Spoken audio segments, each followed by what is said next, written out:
Praise lord నేస్తమా. మీరు చాలామందికి చెప్పుంటారు, ఫ్రెండ్స్కి కావచ్చు, తల్లిదండ్రులకు కావచ్చు, ఎవరికైనా నువ్వంటే నాకు ప్రాణం, నువ్వంటే నాకు పిచ్చి అని. నీకోసం ప్రాణం పెట్టిన ఏసయ్యకి ఒక్కసారన్నా చెప్పావా, నువ్వంటే నాకు ప్రాణం ఏసయ్యా, నువ్వంటే నాకు పిచ్చి ఏసయ్యా అని. అయితే మీకోసమే ఈ పాట. నీవే నా ప్రాణము, నీవే నా సర్వము, నీవే నా జీవము యేసయ్యా.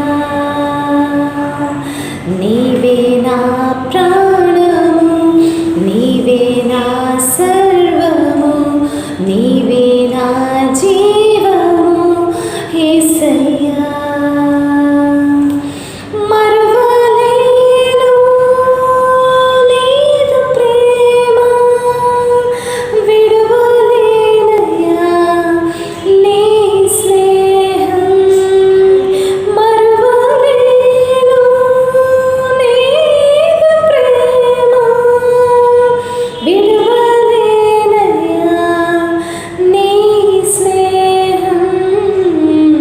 నీవే నా ప్రాణము, నీవే నా సర్వము, నీవే నా జీవము